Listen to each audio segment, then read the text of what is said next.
लोगों ने अभी तक पढ़ा है जो कई सारे न्यायपालिका के बारे में। पहले तो हम लोगों ने पीवाईक्यू देखे थे कि पिछले 10 वर्ष के पीवाईक्यू क्या रहे हैं। तो हम लोगों ने न्यायपालिका का अध्ययन आरंभ किया था।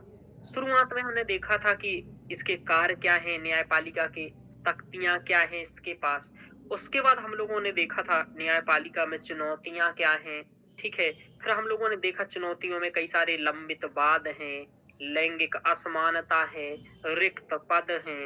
ऐसे हम लोगों ने बहुत सारी चीज़ें पढ़ी, आंकड़े भी मैंने आपको बताए। फिर मैंने आपको बताया वहाँ कि शक्ति पृथक्करण सिद्धांत क्या होता है, सेपरेशन ऑफ पावर क्या होता है। उसके बाद मैंने आपको बताया था जनहित याचिका के बारे में क्या होता है। फिर हमने आपको बताया न्यायिक सक्रियता और न्यायिक अतिक्रमण, जुडिशियल एक्टिविज्म और जुडिशियल ओवररीच, यह क्या होता है। उसके बाद मैंने आपको पढ़ाया कि न्यायपालिका में महिलाओं का प्रतिनिधित्व, फिर ठीक है। उसके बाद हम लोगों ने पढ़ाया विवाद निवारण तंत्र या अल्टरनेटिव डिस्प्यूट रेजोल्यूशन के बारे में। उसके बाद हम लोगों ने कई सारी चीजों के बारे में, निशुल्क विधिक सहायता के बारे में पढ़ा। हम लोगों ने पढ़ा अखिल भारतीय न्यायिक सेवा के बारे में पढ़ा। हम लोगों ने राष्ट्रीय न्यायिक नियुक्ति आयोग और कॉलेजियम प्रणाली के बारे में पढ़ा। कल हम लोगों ने जेल सुधार के बारे में पढ़ा और इससे पहले हम लोगों ने ऑनलाइन जस्टिस डिलीवरी के बारे में पढ़ा। तो ये सभी चीजें जो मैंने बताया आपने पढ़ा। लगभग आप 12 13 13 14 के करीब टॉपिक्स तैयार कर चुके हो, यानी कि 13 क्वेश्चन आपके तैयार हो चुके हैं। 13 14 आप ऐसा समझो। अब आप रिवीजन कर रहे हो, कितना याद कर रहे हो ये तो आप जानो, लेकिन इतना मैंने अध्ययन करवा दिया है। ठीक है शिल्पा जी? Okay sir. हाँ, तो ये आपको देखना है वहां लेक्चर और ये तैयार करते जाना है। ठीक है, चलिए आगे चलते हैं। और जो जितना देखेगा, जितना करेगा उतना अच्छा रहेगा। चलिए आगे चलते हैं हम लोग। ठीक है सुप्रिया, बोलते रहिएगा आप भी, है ना? जी सर। हाँ, चलिए तो आज से हम लोग पढ़ने वाले हैं पुलिस सुधार। ठीक है रोशनी जी? जी सर। हाँ, और पुलिस स्टेशन वगैरह तो यहाँ नहीं ही पढ़ेंगे, लेकिन पुलिस स्टेशन की भी स्थिति मालूम चली जाएगी पुलिस के बारे में से। तो पुलिस सुधार में ये है कि पुलिस की जो व्यवस्था रही, पुलिसिंग जो आरंभ हुआ हमारे यहाँ, ये ब्रिटिश के समय से ही हुआ। बोलो कब से हुआ? ब्रिटिश ब्रिटिश काल के से। समय से। हाँ, तो ब्रिटिश के समय से ही क्या किया कि पुलिस उनका बहुत महत्वपूर्ण हथियार था। यदि उनके विरुद्ध कोई भी गतिविधि करते थे तो वो इस पुलिस का उपयोग करके उसको शांत करते थे, है ना, रोकते थे। तो कानून जो है वो उन ब्रिटिशर्स के समय है में ही बने थे, यानी कि तो ये उन्हीं के समय में जब यह कानून बने, तो अभी आप ऐसा समझ सकते हैं कि अभी तक यही कानून चल रहे हैं। तो उन कानूनों में कई सारी खामियां हैं। ये एक बात हुआ। तो सबसे पहले यही है कि पुलिस की स्थिति क्या है वर्तमान में, ठीक है, और यानी कि कैसी स्थिति है, चुनौतियां क्या हैं या समस्याएं क्या हैं, ये हम लोगों को जानना है। तो सबसे पहले हम यही देखेंगे क्या चुनौतियां हैं, क्या समस्याएं हैं। ध्यान रखिएगा। तो सबसे बड़ी दिक्कत क्या है पुलिस में? पुलिस में सबसे बड़ी दिक्कत वही है कि रिक्त पद की। देखो यही बात न्यायपालिका में थी, रिक्त पद थे, यानी कि पुलिस के रिक्त पद हैं, यानी कि पुलिस जितने चाहिए उतने नहीं हैं। जैसे कि ऐसा यूएन का कहना है कि 1 लाख लोगों पर 222 पुलिस होने चाहिए। कितना होना चाहिए? 1 लाख पे 222। हाँ, लेकिन वर्तमान स्थिति भारत की ये है कि 1 लाख में वास्तविकता में 154 है। समझ में आ रहा? तो जी काफी सर। कम है। समझ में आ रहा? जी सर। हाँ सर। तो ये यानी कि रिक्त पद हैं, है ना, और ध्यान रखिएगा। और टोटल यदि पदों की बात करें तो 2016 के अनुसार 5.5 लाख पद है। ठीक है, ये तो यानी कि रिक्त पद है। रिक्त पद होता है तो देखो, यानी कि जितनी जनता को जरूरत पड़ती है उतने पुलिस नहीं रहती है, और पुलिस कम रहेगी तो डर कम रहता है। पुलिस रहता है तो आदमी को डर रहता है कि नहीं रहता? बताइए। आप कहीं जाओ स्टेशन पर, यदि पुलिस खड़ी हो तो अब थोड़े से कोई जो चोर होगा वो चौकन्ना रहेगा। समझ में आ रहा हाँ सर। कि भाई ठीक है। लैंगिक असमानता अब यहाँ भी बनी हुई है। देखो लैंगिक असमानता वहां भी थी, यहाँ भी थी, बस डाटा बदल रहा है, काम एक ही हो रहा है। ठीक है ना? हाँ सर। यहाँ क्या है, मात्र 9% महिलाएं हैं पुलिस में। और आपको बताऊं कि यदि महिलाओं के जो 33% पद भरने का हम लक्ष्य रखे हैं, यानी कि हम लक्ष्य रखें कि हम 33% पद भर दें, है ना, ठीक है, तो ये लगभग यदि जिस गति से हमारा चल रहा है सिस्टम, इस गति से तो 24 वर्ष लग जाएंगे 33% पद भरने में। समझ में आ रहा? यानी कि 25 दूनी 50 आ जाएगा, 2050 आ जाएगा लगभग, ठीक है, इस टाइप से। तो ये यानी कि लैंगिक असमानता है यहाँ। तो रिक्त पद है, दूसरा क्या है बोलो? दूसरा लैंगिक असमानता। अब तीसरी दिक्कत क्या है इसकी कि अवसंरचनात्मक समस्याएं हैं, जैसे कि पुलिस स्टेशनों में एक भी कैमरा नहीं है, यानी कि 27% पुलिस स्टेशन ऐसे हैं जहां कैमरा नहीं है। यदि पुलिस वाले ही मारपीट करें या कुछ भी हरकत करें, क्योंकि पुलिस वाले भी तो इसी दुष्ट भ्रष्ट देश के नागरिक हैं कि नहीं है, तो वो भी तो दुष्ट भ्रष्ट होंगे कि नहीं होंगे? होंगे। और ये कई बार आप लोगों ने सुना होगा कि पुलिस ही कर देती है ना। तो ये 27% में सीसीटीवी कैमरा नहीं है। सीसीटीवी कैमरे का इतना तो होता है, यदि लगा हो तो कोई व्यक्ति गलत काम तो नहीं करता है देख करके, ठीक है, ध्यान हाँ सर। रखिएगा। मारेगा तो नहीं अप्राकृतिक तरीके से, वरना जानवर जैसे लिटा के एकदम मार रहा है। तो ये है केग व बीपीआरडी के अनुसार, सीएजी के अनुसार राजस्थान एवं पश्चिम बंगाल में 70% हथियारों की कमी है। अब पुलिस है लेकिन उसके पास बंदूकें नहीं है, तो क्या करेगी पुलिस? कौन डरेगा? समझ में आ रहा? चोर कहेगा देखो तेरे पास नहीं है पर मेरे पास है। तो ये वाली स्थिति है, यानी कि 70% ऐसे हैं राजस्थान और पश्चिम बंगाल क्षेत्रों में कि भाई हथियार भी नहीं है। तो आप सोच रहे होगे कि इस एक बात तो आपको स्पष्ट चल गया होगा मालूम कि पुलिस जो विषय है वो किसका है बोलो? राज्य का सर। राज्य का है। और राज्य का है तो केंद्र का कानून क्या करेगा? केवल मॉडल कानून होगा, यानी कि मार्गदर्शक कानून होगा। और मॉडल मार्गदर्शक की स्वीकृता कौन है? आप में से कितने लोग मेरी बात मानते हो? सर एक पूरी एक ही तरह दो से तो लोग। कोई नहीं मानता। हाँ, पूरी तरीके से कोई नहीं मानता, ठीक है, पर एक आध दो हैं ऐसे कि जो थोड़ी बहुत मान लेते हैं, एक आध 2%। तो ये वाली बात है, मार्गदर्शक की कोई मानता सुनती स्वीकारता नहीं है, और इसलिए तो फेल होते हैं, है ना। तो ये है, तो मानना चाहिए बात मार्गदर्शक की। महाजनों ये गता सपंथा, ये देखो दो मार्ग होते हैं। मैं सदैव ही कहता हूँ ये बहुत बड़ा विवेचन का विषय है, या तो खुद के मार्ग बनाओ या एक चले हुए मार्ग पर चलो। हम जैसे बता देते हैं आपको खुद का मार्ग किस किसने बनाया है भारत में। अभी उदाहरण बता दूं आपको, देखो खुद के मार्ग बनाने वाला व्यक्ति होता है, जैसे कपिल शर्मा देखा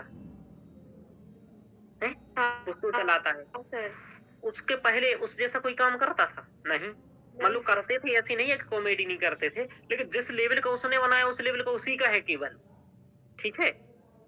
संदीप संदीप माहेश्वरी का देख लो, जिस टाइप का वो व्यक्ति बना, मुझे लगता है ये सब तो बाद में दिखे। अब मैं तो बताऊं, ये विवेक बिंद नाम के जो नए जितने भी आए हैं ना, ये सब अभी 4-5 साल से दिखने लगे हैं, लेकिन उसको तो हम बहुत पहले से जानते हैं, पढ़ाई से पहले से भी, है कि नहीं। कब का शुरुआत में दिखता था अपन लोगों को, केवल वही। तो उसका एक स्वयं का मार्ग है। आचार प्रशांत हुई, इनका अपना मार्ग है।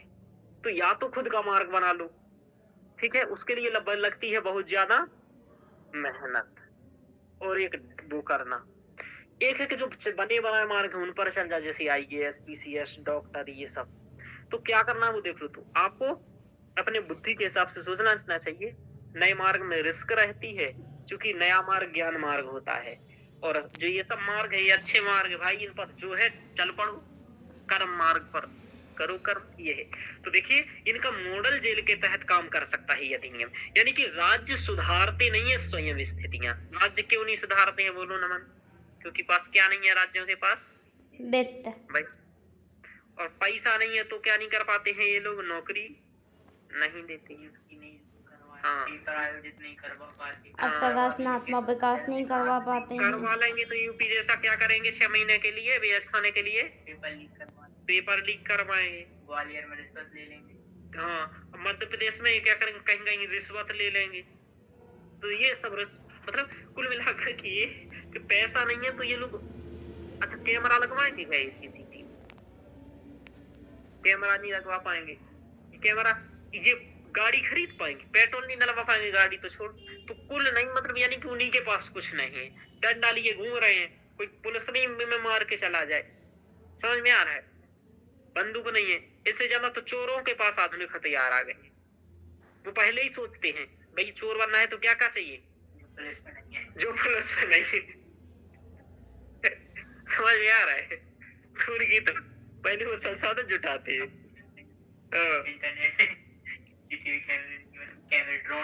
तो देखो चोर बनने वाले वो भी सोचते हैं कि जो पुलिस के पास नहीं है पहले वो करना है, एक बंदूक लेना है, एक बढ़िया बाइक लेनी है, रफ्तार वाली हाई स्पीड सुपर बाइक। हाँ, अब ये कहेंगे क्लाउडिंग कंप्यूटर लेना, वो कहता है सुपर कंप्यूटर लेना। समझ में आ रहा है? ये कहते हैं लेना है पल्सर, और वो कहता है मैं सुपर बाइक लेनी है 15 लाख, 300 की स्पीड भाग रही, पुलिस 50 पर भाग रहा है। तो ये यानी कि पुलिस के साथ बहुत सारी समस्याएं हैं, वित्त की समस्याएं हैं, और ये सब समस्याएं हैं अवसंरचना। तो आप लोगों को समस्याएं बिल्कुल एकदम रटी है, क्या नहीं रटी है, आपको रटना है, यहाँ दिल से कुछ नहीं लेना है। पहला क्या है, बोलो समस्या बोलो। पहला है रिक्त पद, दूसरा क्या है, लैंगिक असमानता, लैंगिक असमानता हर जगह है, और तीसरा क्या है, अवसर रचना।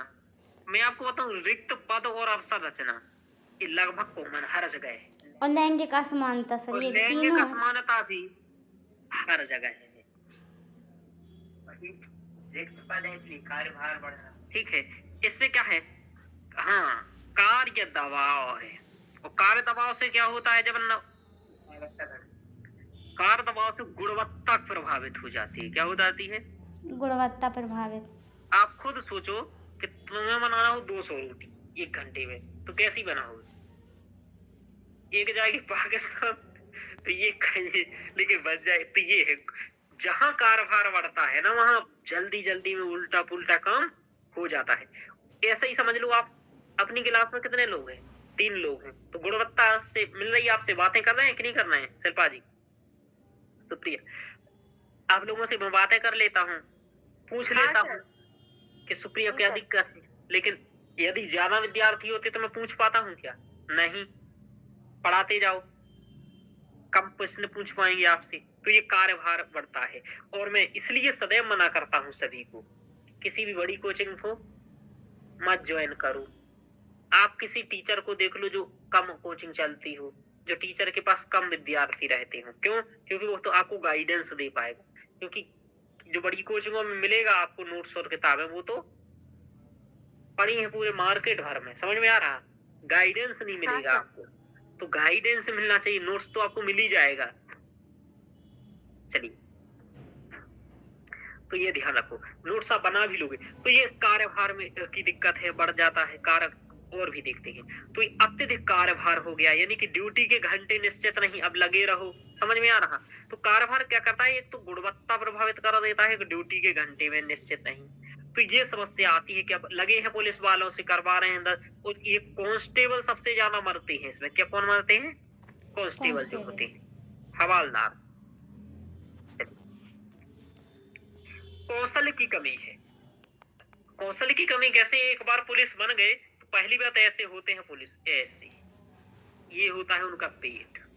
समझ में आ रहा है, यानी कि नए अपराधों के बारे में ज्ञान नहीं, साइबर अपराध क्या है, अरे नए कागज लेके पहुंचो, तुम कहने ये डिजिटल कब से चला। समझ में आ रहा, अभी तक कई ऐसे हैं उन्हें आप डिजिटल कागज का बोले हम डिजिटल नहीं मानते, तुम फोटो कॉपी लाओ, ठीक है।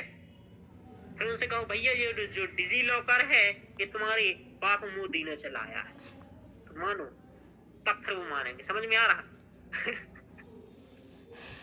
ऐसा है, और नहीं तो आपको कुछ कहना पड़ेगा। तो ये है, तो यानी कि कुल मिलाकर के कि कौशल की कमी है, नए अपराध होते हैं, साइबर अपराध हो रहे हैं, ठीक है। तो इस टाइप से वो हम लोगों को ही समझने लगे, अरे हल चक्कर मत पड़ो, जाओ रहने दो केस में। समझ में आ रहा, ऐसा। सबसे बड़ी दिक्कत क्या होती है, पुलिस के कार्यों में राजनीतिक हस्तक्षेप देखा जाता है, कि जो थाने होगा ना, राजनीति का सीधा हस्तक्षेप रहता है, ऐसा सेकंड DRC का मानना है। तो ये क्या करते हैं, उनके काम को प्रभावित करती है। जैसे उन्होंने कहा ये देख लेना सर, ये हमारा बंदा आ रहा है, समझ में आ रहा, ऐसा फोन लगा करके। ये है NHRC यानी कि नेशनल ह्यूमन राइट कमीशन, राष्ट्रीय मानवाधिकार आयोग के अनुसार पुलिस हिरासत में अत्याचार भी होती है, यानी कि पुलिस ने हिरासत में रहा और यहाँ वहां भागने लगा। तो जैसे कि 2016 से 22 तक 813 एनकाउंटर हुए, बहुत बड़ी बात होती है 813 लोगों को निपटा देना, समझ में आ रहा, एनकाउंटर कर देना।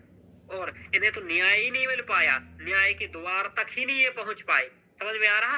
तो ये लोकतंत्र नहीं है, तुम व्यक्ति की सुनो ही ना, ये तो विचारों और व्यक्ति की स्वतंत्रता के भी खिलाफ है, समझ में आ रहा, सामने वाले के पक्ष को ही नहीं सुना, समझ में आ रहा है शिल्पा जी। हाँ सर, कहते हो विधि के समक्ष समता, इन्हें तो विधि नहीं, ये विधि ही तक नहीं पहुंचे, तो पुलिस तथा जनता के मध्य विश्वास नहीं है, ऐसा भी सेकंड ARC का मानना है, ठीक है। द्वितीय प्रशासनिक सुधार आयोग का मानना है, सेकंड ARC का मतलब यही होता है, द्वितीय प्रशासनिक सुधार आयोग। तो यानी कि पुलिस की, हमारे नजर में पुलिस की छवि कैसी है, चोर, भ्रष्ट, लुटेरे, ये है। अब उनकी नजर में हमारी कैसी स्थिति है, भ्रष्ट है, दुष्ट है। तो सच में ऐसा ही है, हमारी जनता ही भ्रष्ट है, जनता ही भ्रष्ट है। और मैं ये आज, पहले मुझे लगता था ऐसा नहीं है, लेकिन सच बात ये है, जनता ही भ्रष्ट है, जनता ही बहुत बड़ी बदमाश है। जैसे मैं आपको एक आज मैं आंकड़ा लेकर के आया हूँ, आप देखो सिलाई मशीन भर रहा है, एक योजना आई है जिसमें सिलाई मशीन के लिए फॉर्म भर रहे हैं। हाँ मैं बताऊं, मैं दुकान पर देखने गया, भर दिया सुप्रिया आपने? नहीं सर, वो विश्वकर्मा योजना है, अभी नहीं, मैंने नहीं भरा। अच्छा, विश्वकर्मा योजना, वेरी गुड, हमें कम से कम दिया बताने की विश्वकर्मा योजना लिखने के लिए। अभी इसको बताएंगे हम। इसका मतलब क्या है सर? इसका मतलब है कि विश्वकर्मा योजना के तहत सिलाई मशीन के लिए पैसे मिल रहे हैं, मिलेगी। तो सुप्रिया ने क्यों नहीं भरा? सिलाई मशीन भी मिलता है और फॉल इंटरलॉक और सिलाई दोनों का भी मिलता है सर। अच्छा, हाँ, तो जो ये मिल रहा है, इस सीधे तौर पर महिलाओं को लालच देना है, क्या है? नहीं, तो ये सुप्रिया जी ने क्यों नहीं भरा, विश्वकर्मा योजना का है तो? अरे अभी रोशनी जी क्या है कि मैंने भरा नहीं है, मैंने सिर्फ अभी देखा ही है, और देखते हैं अगर कुछ सही होगी तो भरेंगे, नहीं होगी तो क्या ही। हाँ ये तो है, मुझे तो आज ही पता चला। हाँ, समय निकलने वाला है, पर उसका आज शायद लास्ट था फॉर्म भरने का। यहाँ कुछ देख लेना, 2-4 दिन और बचे हैं, भर तो सभी लोग हैं ना आप लोग। 4-5 हजार रुपए आ जाएंगे फ्री में। सर मैं तो नहीं भर सकती। क्यों? सर हस्बैंड गवर्नमेंट जॉब करते हैं इसलिए। तो आप क्यों? तो अब आप गरीबों का हाथ मारोगे क्या? रहने दो। नहीं सर, वैसे भी मैंने, इन्होंने मुझे मना किया था, इसलिए मैंने तो ऐसे भी मना ही कर दिया था। हाँ ठीक है, मत भरो। वही मैं बता, देखो क्या है, अब ये 99% महिलाएं भर रही हैं फॉर्म। सर MP के चुनाव से मोदी जी ने नस पकड़ ली महिलाओं की। हाँ, कि महिलाएं बहुत ऐसा ही हैं, खरीद लो आ जाती हैं, लालची हैं। तो ये लालची 99% ले ली। MP में प्रैक्टिकल कर लिया। ये कहना चाहिए, बीजेपी की लिस्ट देखना चाहिए कि 540 टिकट में से जितने भी 500 मान के चलो, 500 टिकट दे रहे हो तुम, 500 में कितने महिलाओं को दे रहे हो? आप लिस्ट देख लेना, 100 महिलाओं को भी टिकट नहीं मिलेंगी 500 में से, 500 में से 100 को भी टिकट नहीं मिलेंगी। देखना लिस्ट उठा करके एक बार, ये नहीं आएगा ये महिला, ये और इन सबको क्या सच में करना है? सच में सिलाई मशीन लेनी है? अरे सर, बूढ़ी औरतें खड़ी हैं वहाँ पे, उन्हें सिलाई का कुछ पता भी नहीं है, आंखों से दिखता भी नहीं है, चश्मा लगा घूम रही, वो सिलाई करेंगी। ये सीधे तौर पर क्या है? तो यही क्या है, हमारी जनता बहुत भ्रष्ट है। ये भ्रष्टता ही होती है। समझ में आ रहा? कि आपको समझ में आ रहा है? ये बिना किसी का पैसा मिल रहा है, मुझे बिना कुछ किए पैसा मिल रहा है, क्यों दे रहा है भाई ये साहब? तो ये भ्रष्टता फालतू ही में है। सिलाई मशीन का नाम है, जनधन के तहत खाते तो सबके खुले ही हैं और बस डाल देता, पैसा और डालना ये था तो तो। मुझसे पहले ही विश्वकर्मा याद क्यों आ रहे हैं?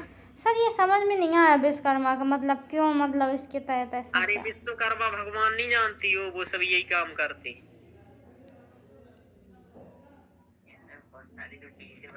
हाँ जैसे मूर्तिकार है, हाँ, बहुत सारे इसी टाइप के आते हैं, लकड़ी का काम करते हैं, लोहे का हाँ। काम करते हैं, झाड़ू बनाते कला गई ऐसी कला, शिल्प ही उद्योग, अच्छा अच्छा, हाँ समझ गए सर। शिल्प उद्योग वाले हैं। शिल्प उद्योग, अब देखो कहने को तो यह मैंने शिल्प उद्योग के तहत 13 अरब रोजगार सृजित किए हैं। टीवी मॉल के अब अपन को तो यही लिखना पड़ेगा सर। हाँ, तो इन्होंने क्या किया, ये सब हो रहा है, लेकिन असलियत में क्या इन लोगों को मिल गया रोजगार? ये कुछ रोजगार नहीं है, ठीक है। और ये तो ये है कि हमारा लोग भ्रष्ट हैं, तो ये बड़ी दिक्कत है, ठीक है। आगे चलते हैं। हम लोग खुद ही कहते चालन कर गए सर, 200 रुपया ले लो, खत्म करो, समझ में आ रहा? ये है हमारी स्थिति, तो ये है। अब क्या हुआ, तो ये समस्याएं हैं पुलिस में, और हमने बताया कि अवसंरचना का दिक्कत है, इनका दिक्कत है, इनको कौशल नहीं है, ये सब है। और कौशल भारत में किसी को नहीं है, तो कौशल वाली समस्या जनरल है, ठीक है। और राजनीतिक हस्तक्षेप हर जगह, ये भी जनरल पॉइंट है। ऐसे ही आप लोग सीखते जाओ, ये है। और जो पुलिस व जनता के प्रति ज्यादा विश्वास है, तो ये तो है ही है। धीरे धीरे हर जगह विश्वास आने लगा है, क्योंकि हर जगह क्या होने लगा है, भ्रष्टता। याद रखिए, आगे चलते हैं। पुलिस सुधार हेतु सरकारी प्रयास किए गए, तो राष्ट्रीय पुलिस आयोग का गठन किया गया था 1977-81 के करीब। रिव्यू आयोग बनाया गया 1998 में, और मलिमत समिति 2002-3 में। इस टाइप से ये बनाए गए। इन्होंने कई सारे सुझाव दिए, रिपोर्टें दी, उन्हीं के आधार पर मॉडल अधिनियम राज्यों को अपना बना लेना था। अब कुछ राज्यों ने कुछ बनाए, कुछ नए बनाए, कुछ ने नहीं भी बनाए, समझ में आ रहा? जिनको अपने राज्य की तरक्की करनी है वो बना रहा है, जिनको नहीं करनी है वो नहीं बना रहा है। लेकिन भारत में तरक्की किसी को नहीं करनी है, बात ये है। चलिए, तो पुलिस सुधार हेतु सुझाव या उपाय आप क्या दे सकते हो? तो जो आपने पढ़ा है उसी के बारे में आप बताइए कि सुझाव क्या देंगे आप कहेंगे कि पुलिस सुधार हेतु ये कि रिक्त पदों की भर्ती की जाए।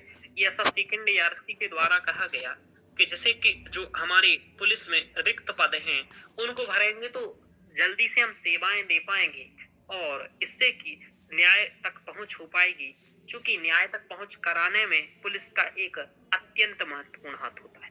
तो आधुनिक अपराधों हेतु प्रशिक्षण भी इन्हें किया जाए, जैसे साइबर अपराध हो रहा, इन सभी के लिए क्या किया जाए, प्रशिक्षण दिया जाए।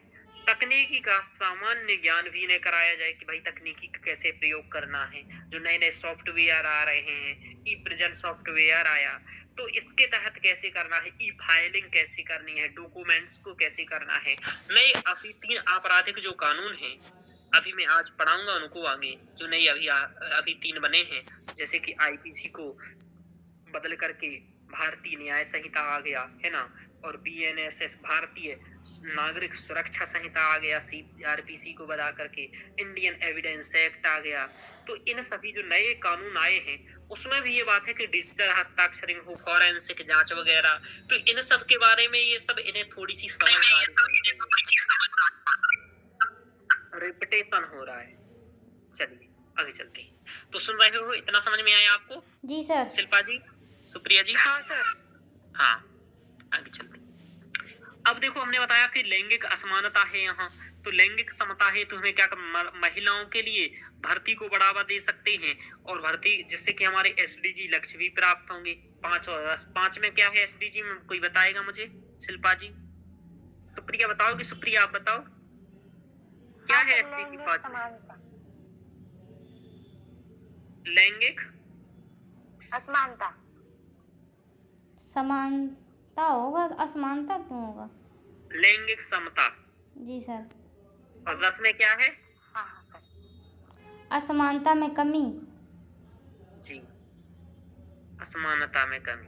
अब देखो, इनको यही पता नहीं है कि समानता करवाना है या असमानता, ठीक है। तो असमानता में कमी। सॉरी सर, थोड़ा कंफ्यूजन था। हाँ, इकोनॉमी मैंने कितना पढ़ाया था, याद करवाया था सभी को, उल्टा सीधा सब कुछ। चलिए बहुत इम्पोर्टेंट होते हैं ये एसडीजी वगैरह, जब तक ये प्राप्त नहीं हुए हैं तब तक। चलिए तो आगे चलते हैं। दूसरा तो यानी कि हमें लैंगिक समता हेतु प्रयास करना चाहिए। आरक्षण का भी प्रावधान कर सकते हैं महिलाओं के लिए यहाँ विशेष, जिससे कि महिलाएं पुलिस में और जाएं। ठीक है। द्वितीय प्रशासनिक सुधार आयोग ने कहा कि जनता और पुलिस के बीच विश्वास में बढ़ोतरी हमें करनी चाहिए, और ऐसा केरल में किया गया जनमैत्री सुरक्षा के तहत कि उनको दोनों सामुदायिक पुलिसिंग की व्यवस्था, भाई समुदाय में पुलिस रहे, वहां बात करे, इनसे भी बात करे, तो विश्वास हो परस्पर कि ये रक्षक नहीं, ये भक्षक नहीं, तुम्हारी रक्षक है। समझ में आ रहा? तो ऐसा प्रयास किया जाए जिससे कि पुलिस और जनता में विश्वास हो, तभी तो ये सुरक्षा कर पाएंगे। हम पुलिस को अपनी एक एक बात बता पाएंगे। अभी डर ये लगता है कि अभी उसको बता दिए तो वो ही ना लूटने लगे, ब्लैकमेल करे।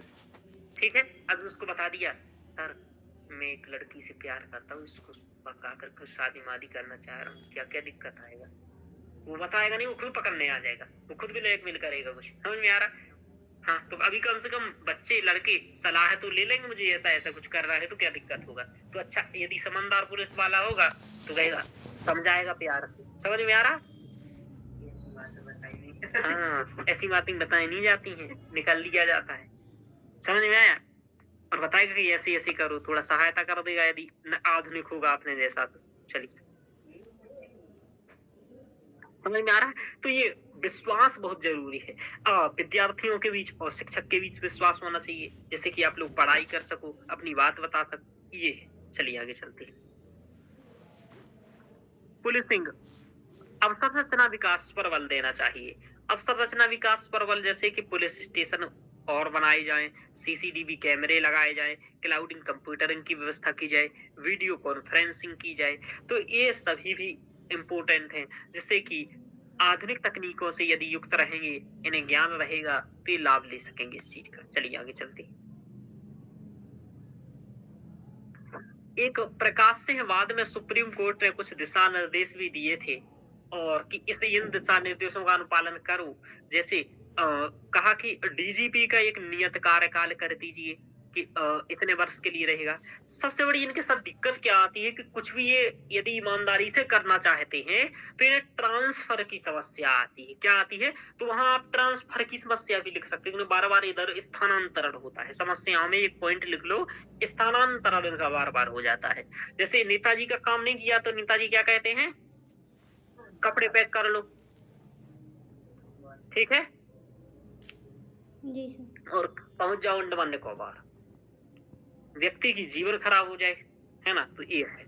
तो एसपी एसएचओ का नियत कार्यकाल 2 वर्ष कर दिया जाए। ये आईएएस के बारे में भी ऐसी बात चल रही है।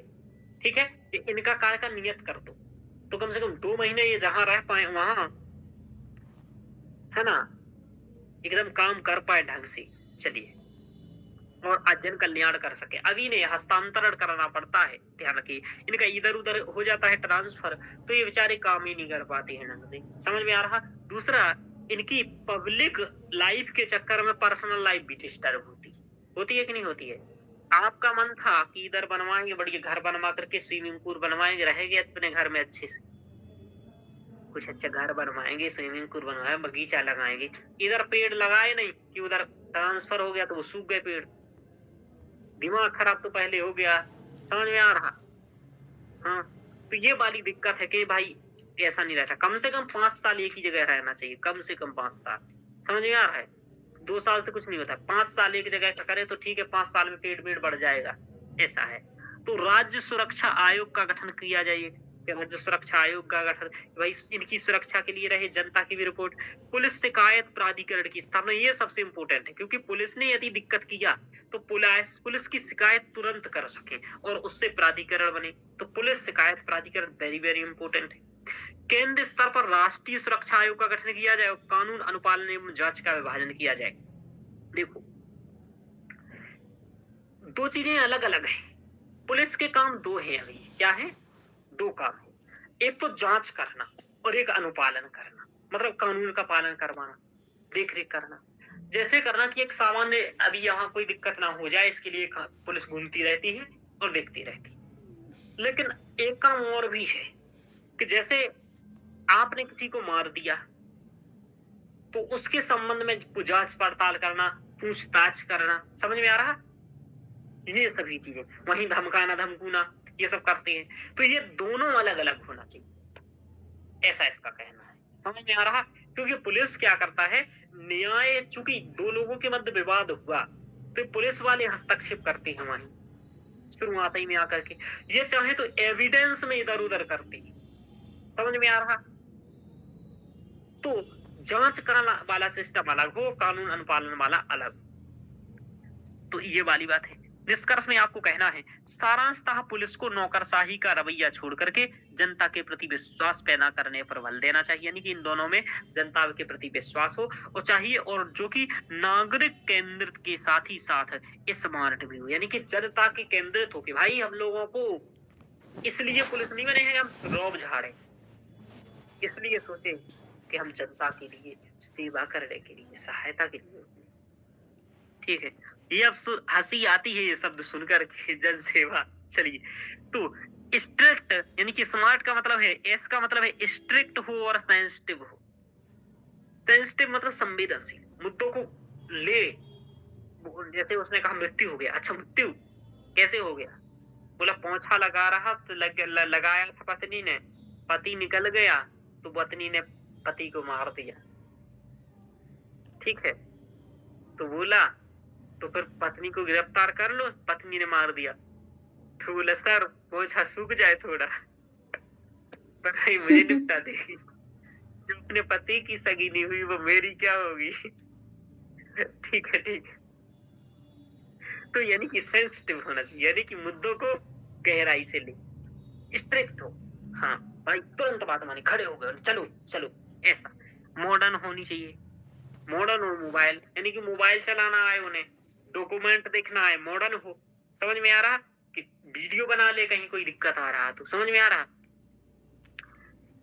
अलार्म और अकाउंटेबल हो, या फिर अलर्ट कर दो, अलर्ट हो और अकाउंटेबल हो। समझ में आ रहा।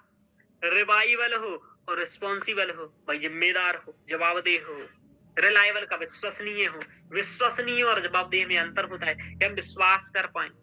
ठीक है, टेक सेवी एंड ट्रेंड हो, ट्रेंड यानी कि प्रत्येक चीज वो कर पाए, वरना पुलिस से कहा भाई दौड़ो स्टोर के पीछे, वो उनका पेट फूटा गया, वहीं गिर गए, डले हैं। जैसे अब ये कोई नेताजी गिर गए थे, क्रिकेट खेल रहे थे, देखा भी रील। हाँ चलिए, रील नहीं देखते हैं तो बहुत उदाहरण नहीं मिल पाती है आपको, मत देखा करना है ना। वो पुलिस खेल रहे थे, बैट पकड़े और घुमाए बैट, खुद ही गिर गए हैं। तो ऐसे पुलिस वाले ना हो, है ना। चोर को पकड़ने के साथ खुद को ही हॉस्पिटल ले जाना पड़ेगा, ये पुलिस खुलिस है। ये है टेक सेवी का मतलब टेक्नोलॉजी के बारे में भी जानते हो, जिससे कि नई चीजों को समझ सके। वरना वो समझा रहा है भाई ऐसे ऐसे फ्रॉड हुआ है, बोले कहाँ यार ऐसा कुछ नहीं होता है। समझ में आ रहा।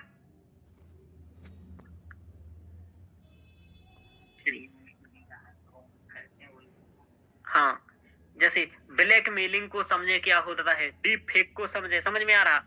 नहीं तो पता ही नहीं चल रहा है डीप फेक क्या होता है, डीप फेक ऐसा कहें आपसे, ये दिक्कत है। तो ये हमने आपको समझाया कि पुलिस में क्या समस्याएं हैं, क्या चुनौतियां हैं और क्या सुधार होना है। आपको उत्तर एक प्रश्न एक मैं यहाँ दे रहा हूँ, जिसको 150 शब्द में आपको लिखना है कि पुलिस व्यवस्था में व्याप्त चुनौतियों का उल्लेख करते हुए सुधार हेतु महत्वपूर्ण उपाय सुझाएं। समझ में आ रहा है। ऐसा 10 नंबर का आपका प्रश्न बन सकता है पेपर में कि पुलिस व्यवस्था में व्याप्त चुनौती, हाँ, कि चुनौतियों को उल्लेख करते हुए सुधार हेतु कुछ महत्वपूर्ण उपाय सुझाए। तो आपको सेकंड ईआरसी के जो मैंने बताए हैं, प्रकाश सिंह बाद बताया है, कुछ मैंने बातें जैसे ये बताया है, ये वाला याद रखना है कॉन्फेक्चुअल के तौर पर। सेकंड ईआरसी की बातें याद रखना है, क्या क्या सेकंड ईआरसी है, केरल का जिन मैत्री सुरक्षा याद रखना। तो कुछ तथ्य याद रखोगे तो लगभग याद रहेगा आपको। तो ये हम लोगों ने अभी समझा, क्या समझा, पुलिस सुधार के बारे में। तो समझ में आ रहा। जी सर। हाँ सर।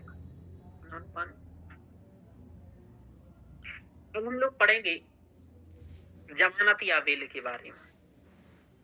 जमानत का मतलब क्या होता है, सुप्रिया जानती हो? हाँ सर, मतलब सर यदि कोई व्यक्ति जेल चला जाता है तो उसको मतलब कुछ वो पैसे या कुछ रकम वगैरह दे करके बाहर जेल से रिहा करना या छुड़ाना। कैसे पता है आपको? कैसा? नहीं सर, वो बोलते हैं ना कुछ कुछ है सर, तो पता है पापा लोग जैसे बात करते हैं, कोई मतलब कुछ होता है आसपास पड़ोस में या गांव में तो पता चलता है सर। बाकी न्यूज वगैरह देखते रहते हैं तो पता चल जाता है। Very good. जैसे एक व्यक्ति को क्या किया पुलिस ने, थाने में ले गया, जमा किया, मतलब कोर्ट में गया, उसको फिर केस का चल रहा है, बंद है, अभी उसकी सुनवाई चल रही है, पूर्णतः लास्ट निर्णय नहीं आया है, और चूंकि अभी ये दोष सिद्ध नहीं हुआ है, इस पर समझ में आ रहा, निर्दोष है। जब तक किसी पर दोष सिद्ध नहीं हुआ है तब तक वो क्या है, निर्दोष है, और निर्दोष है इसलिए उसे बाहर आने का अधिकार है। ठीक है, तो ये क्या करेगा, इस व्यक्ति के लिए कुछ पैसे जमा करेगा। क्या करेगा, कुछ पैसे जमा करना होंगे, और पैसे जमा करने के बाद ये व्यक्ति छोड़ दिया जाएगा। तो इसी को कहते हैं जमानत या बेल। इंग्लिश में कहते हैं बेल, हिंदी में कहते हैं जमानत। तो बोले उसको बेल मिल गया। क्या बोलते हैं सर, जामीन कैसे होता है, मतलब ये जमानत मतलब क्या पूछना चाह रहे हो सर? बोलिए। वापस बताइए। क्या वापस बताऊं, ये तो पूछो। जमानत क्या होता है यार? हाँ सर। सुन नहीं रही थी क्या आप? चलिए सुनिए, जैसे आप हैं, आप हो गए जेल में बंद, आपने कुछ उल्टा सीधा काम कर दिया तो आप हो गए हैं जेल में बंद। अभी चूंकि आप पर शिल्पा जी जेल में बंद हुए हैं और ये निर्णय नहीं दिया है अभी आपको न्यायालय ने कि आप दोषी हैं, तो दोषी होने से पहले, दोष सिद्ध ना होने से पहले आपको वापस आने का अधिकार है। आप आ सकते हैं, लेकिन उसके लिए आपको क्या करना पड़ेगा, आपका घर परिवार का कोई व्यक्ति जाएगा, आपके नाम से कुछ पैसे जमा करेगा। पैसे जमा करने के बाद एक प्रक्रिया होती है, प्रक्रिया कानूनी प्रक्रिया होगी, वगैरह देखेंगे आपके बारे में, आपके रिकॉर्ड वगैरह, और फिर आपको छोड़ दिया जाएगा। यानी कि पैसे जमा करके किसी व्यक्ति को बाहर निकलवा लेना जेल से, इसे कहते हैं बेल। समझ में आ रहा? ये प्रोसेस 24 घंटे में ही करनी रहती है या फिर ज्यादा भी टाइम लग सकता है? 24 घंटे में ये सब नहीं होता है, 24 घंटे के अंदर ऐसा नहीं, ये तो आप जब चाहे तब कर सकते हैं। ठीक है, अब 24 घंटे में तो कर ही नहीं पाए भाई, न्यायालय पहुंचोगे ना पहले, तो फिर थोड़ा बहुत होगा और फिर आपको बंद किया जाएगा, ये ध्यान रखिएगा। तो ये जमानत हो जाती है, लेकिन 24 घंटे के अंदर भी हो सकती है। ठीक है, ध्यान रखिएगा। Okay sir. क्योंकि एक जमानत कई प्रकार की होती है। बेल कितने प्रकार की होती है? 4 प्रकार की, ध्यान रखिएगा। तो जो 4 प्रकार की होती है, तो एक बेल ऐसी भी होती है जो आपके अंदर जाने से पहले ही हो जाती है। ठीक है, ध्यान रखिएगा। जैसे आप अग्रिम जमानत कहेंगे, ध्यान रखिएगा। तो जमानत क्या है? जमानत क्या है, इसको देखो। जमानत वह प्रक्रिया है जिसमें एक आरोपी द्वारा निश्चित रकम जमा करके, पैसा जमा करके अस्थायी रूप से रिहा हेतु आग्रह किया जाता है। यानी कि अस्थायी रूप से होता है, स्थायी रूप से आप रिहा नहीं होते हो। और जमानत किसी व्यक्ति को कानूनी हिरासत से अस्थायी समय के लिए रिहा होने का एक साधन है। इसमें आरोपी निश्चित समय एवं स्थान पर बुलाए जाने पर आने का वचन देता है। जैसे कि जमानत तो मिल गया है आपको, लेकिन आपको यदि बुलाया जाए न्यायालय में तो आपको जाना होगा वहां। समझ में आ रहा? Okay sir. हाँ, तो ये आपको पैसे जमा करने पड़ते हैं। तो पहली समस्या तो जमानत की यही है कि पैसा, सबके पास पैसा है कहाँ? समझ में आ रहा? ध्यान रखो। सीआरपीसी में गैर जमानती एवं जमानती अपराधों का उल्लेख है। यानी कि संविधान में क्या जमानत का उल्लेख है? नहीं है। सीआरपीसी में है। सीआरपीसी में ये नहीं है कि जमानत क्या है। सीआरपीसी में ये उल्लेख है कि जमानती, यानी कि ऐसे कौन से अपराध जिसमें जमानत मिल सकती है और ऐसे कौन से हैं जिनमें नहीं मिल सकती है। तो जिनमें नहीं मिल सकती है तो उनकी लिस्टिंग बनी है कि ये गैर जमानती अपराध है, और जो जमानती है उसके बारे में जमानती अपराध। जैसे आपने यदि किसी का बलात्कार किया है तो जमानत ममानत नहीं है।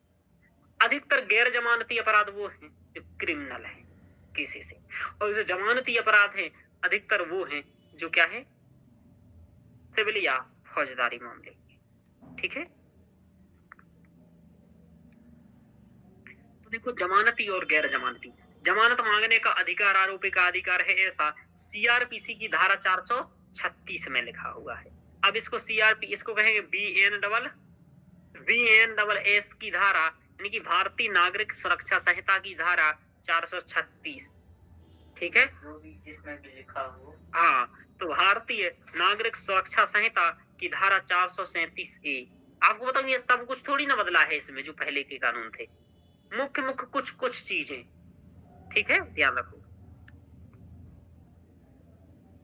तो ये बस नाम बदल दो और कुछ बदलो अथवा मत बदलो, बदल ही नहीं सकते हो। मैं आपको बताऊं हर चीज आप बदल ही नहीं सकते हो। क्यों बदल सकते हो? पता हो कैसे नहीं बदल पाओगे आपको भाई। जैसे मान लो चाणक्य के समय में व्यय होता था, ठीक है, राजस्व व्यय और पूंजीगत व्यय, तो वो तो आज भी होगा। बदल लोगे क्या? नहीं। गाड़ी में पेट्रोल 500 साल पहले डलता था, तो आज डलेगा। बदल लोगे क्या? नहीं। गाड़ी का नाम बदल सकते हो, पेट्रोल का नाम बदल सकते हो। समझ में आ रहा? ये है सिस्टम। तो वो है। तो जमानत मांगने का अधिकार आरोपी का अधिकार है और जमानत देना न्यायालय के विवेक पर निर्भर करता है। कब? यानी कि यदि आप सीआरपीसी 436 की धारा में जो जमानती अपराध है, इनमें जमानत मिलती है, तो वो आप मांग सकते हो, आपका अधिकार है। तो अनुच्छेद 21 के तहत जमानत एक मौलिक अधिकार है आपका। क्या है? हाँ। लेकिन गैर जमानती अपराध में आप जमानत न्यायालय के विवेक पर निर्भर करती है, वो चाहे तो दे और चाहे तो ना दे। यानी कि यहाँ स्वेच्छाचारिता हो जाएगी किसकी? न्यायालय की। ठीक है, चलिए विवेक पर कैसे छोड़ दिया भाई? कुछ होना चाहिए था इसका भी। समझ में आ रहा? जी सर। अब देखो जमानत 4 प्रकार की होती है। तो जमानत क्या होती है ये समझ में आ गया सुप्रिया, शिल्पा जी? हाँ हाँ सर। सर। हाँ। अब जमानत होती है एक नियमित जमानत, यानी कि 4 प्रकार की होती है। तो बताते हैं, एक होती है नियमित जमानत। मतलब इसका ये कि कोई भी व्यक्ति गिरफ्तार होने के पश्चात आवेदन कर सकता है, यानी कि गिरफ्तार हो गया जब वो, तब वो आवेदन करे जमानत के लिए। ठीक है, जी सर। फिर वो बाहर आएगा। दूसरी होती है अग्रिम जमानत, यानी कि व्यक्ति को गिरफ्तार होने का भय हो, तो गिरफ्तार होने से पूर्व ही अग्रिम जमानत हेतु आवेदन कर सकता है। गिरफ्तार होने से पहले ही सर? हाँ हाँ। ये कैसी जमानत है? ये ऐसी है कि जैसे खान सर थे, तो खान सर पर किसी ने कुछ ऐसा लगा दिया केस, तो उन्होंने पहले ही ये जमानत ले ली थी, जिससे कि व्यक्ति को अंदर ना जाना पड़े, उसकी इज्जत कम ना हो। समझ में आ रहा है? जैसे मैं हूँ, मैं कुछ भी भड़काऊ भाषण, मतलब कुछ भी भाषण दे रहा हूँ, मुझे लग रहा है कि अब इस पर कुछ लोग हमें केस कर देंगे, तो पहले ही कर दो। हाँ, ठीक है जी। हाँ, तो ऐसे पहले लोग पहले ही कर देते हैं कि भाई ऐसा है अग्रिम जमानत का के लिए, तो ये हो जाता है। ये भी सही है, जरूरी है भाई। तुम बिना सिद्ध दोष ये कैसे ले जा रहे हो उसको? समझ में आ रहा? और यदि मान लो तुम्हें 4 दिन किसी को जेल में रख लिया और 4 दिन बाद उस पर नहीं हुआ केस सिद्ध, तो वो 4 दिन का वापस दोगे क्या? कोई जवाब नहीं देते। क्या? कौन से नहीं देंगे? क्यों देंगे? तुम्हारा पैसा है तो जवान तुम्हें बाहर आने दिए ना, यही तो कमाई है उनकी। दोष सिद्धि नहीं हुई तो देना चाहिए ना कि भैया गलती हो गई, माफ कर। किस चीज की? तुम पर किसी ने केस किया और नहीं की तो है? हाँ, तो तुम पर कुछ नहीं होता है। पैसे से वापस काहे के पैसे? तो तुम्हारे जमानत के लगेंगे क्यों? अब नहीं, वो नहीं मिलेंगे वापस। हाँ, तुम जो सोच रहे हो वो काहे वो नहीं मिले? गलत तो कर रहे हैं, गलत क्या कर लोगे? फॉर्म भरना पड़ेगा। नहीं, गलत कर रहे तो क्या कर लोगे? हम पढ़ेंगे उससे जाके सिस्टम बदलेंगे। सिस्टम बदले, बोले न्यायालय जाओगे, व्यक्ति कहेगा न्यायालय जाएगी, बोले पेंडिंग है। चलिए, अग्रिम जमानत यानी कि जमानत व्यक्ति को गिरफ्तार होने का भय गिरफ्तार होने से पूर्व भी हो सकता है। अंतरिम जमानत, अंतरिम जमानत, अंतरिम जमानत का मतलब होता है जब तक व्यक्ति को नियमित जमानत नहीं मिलती है भाई रेगुलर के लिए, तब तक छोटी अवधि के लिए वो अस्थायी जमानत ले सकता है, यानी कि और छोटी अवधि के लिए ले लेगा। ऐसा बोला। हाँ ऐसी। तो ये हो गया अंतरिम जमानत। एक होती है डिफॉल्ट बेल, जैसे कि किसी जांच एजेंसी को 60 से 90 दिन मिलते हैं कि भाई इसकी चार्जशीट दाखिल करो। तो चार्जशीट का मतलब क्या होता है सुप्रिया?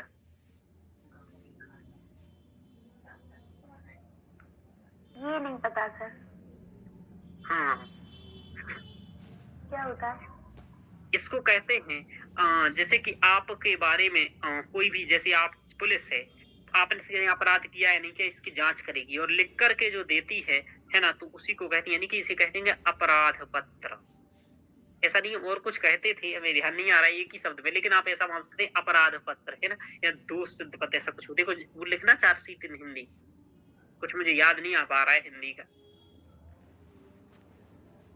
तो ऐसा यानी कि आप दोष से जो भी दोष सिद्धि होती है तो उसके बारे में ये, तो यानी कि ये है। समझ में आया ये क्या होती है चार्जशीट? कि भाई आपने क्या क्या कुछ गलत किया, क्या नहीं हुआ, क्या दोष, क्या मिला आपको उसके मामले में, तो ये जमा करना होता है पुलिस को या जो भी जांच एजेंसी जांच कर रही है। जैसे कुछ मामलों में सीबीआई जांच करती है, वो कहते हैं सीबीआई से जांच कराओ, तो सीबीआई को देना पड़ता है किसने क्या किया, तो जो लिख करके वो देता है उसी को सर चार्जशीट कहते हैं। चार्जशीट मतलब एविडेंस बोल सकते हैं क्या कि उस के मतलब एविडेंस क्या दिए कि जिससे एविडेंस एक अलग चीज हो जाती है, एविडेंस एक अलग चीज हो जाती है। हाँ, हालांकि इसमें एविडेंस होंगे समाहित। इसमें ये कि असलियत में मुद्दा क्या है और क्या क्या चीज हुआ है, कैसा कैसा है, क्या मिला क्या नहीं मिला, क्या हो रहा, किसकी गलती क्या है, वो अपनी तरफ से जांच करके वो सब बताते हैं वहाँ, ऐसा। तो वो लिख करके सब देते हैं।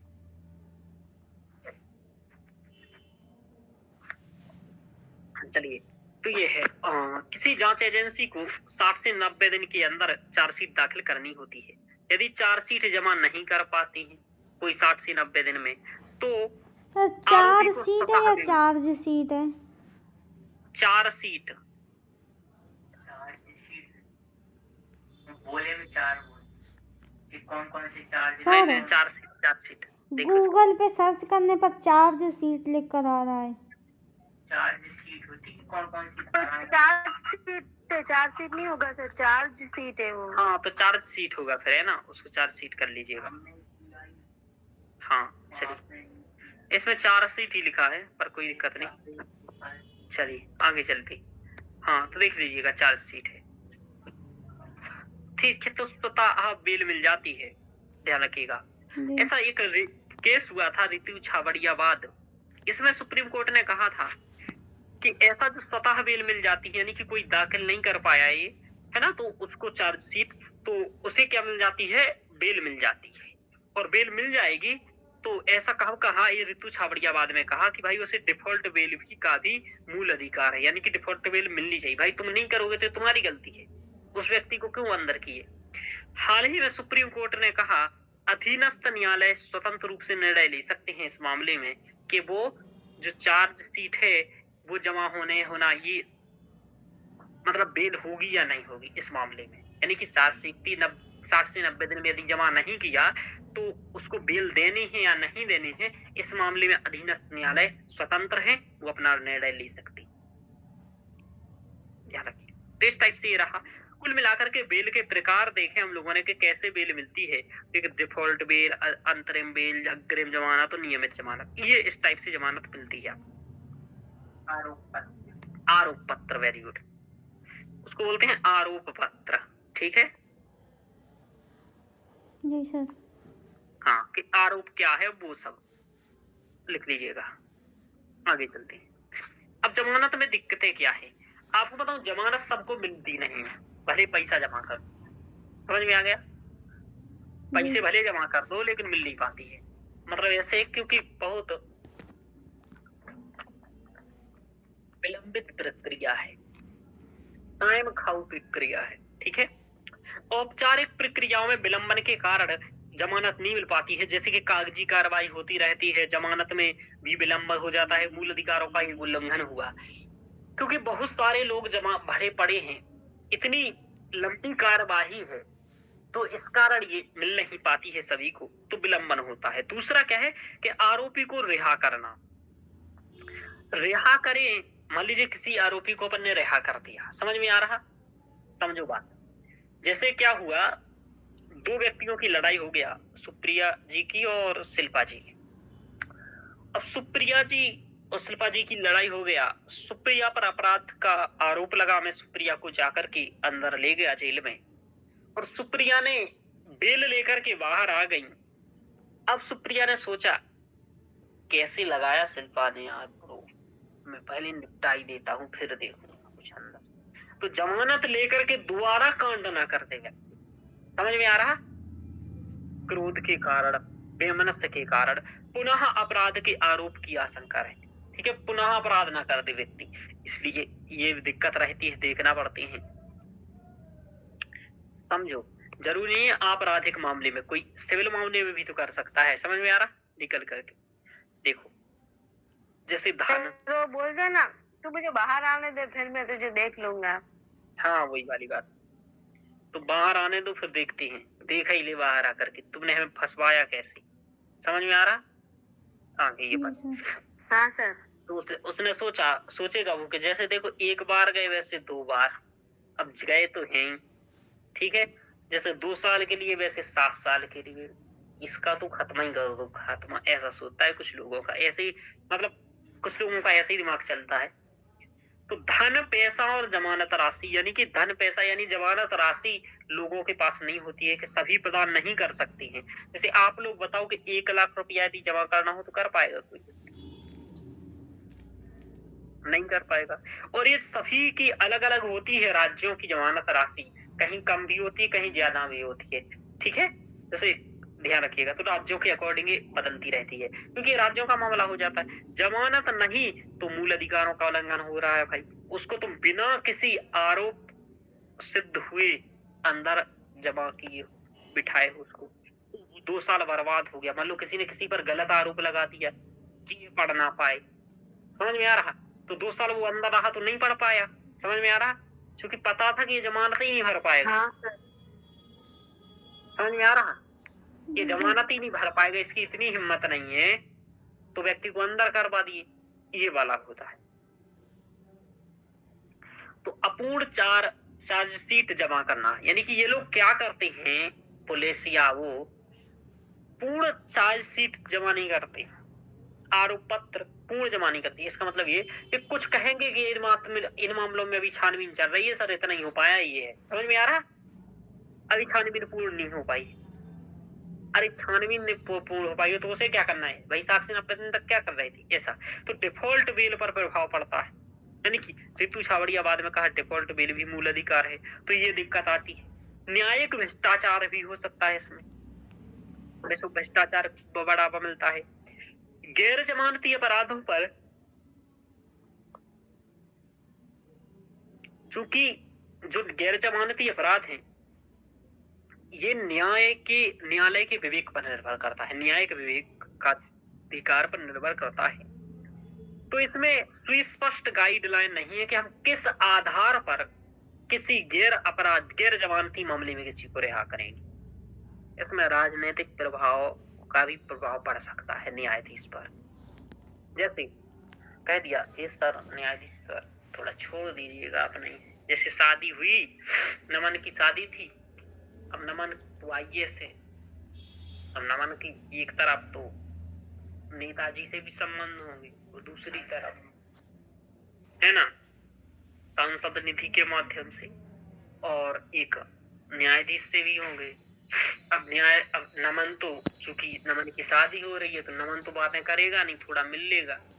अब दोनों लोग अकेले बैठे होंगे, न्यायाधीश और उधर वो नेताजी सांसद जी, बोले एक अपना मामला है देख लेगा थोड़ा, क्या है नमन भी कह देगा ऐसा।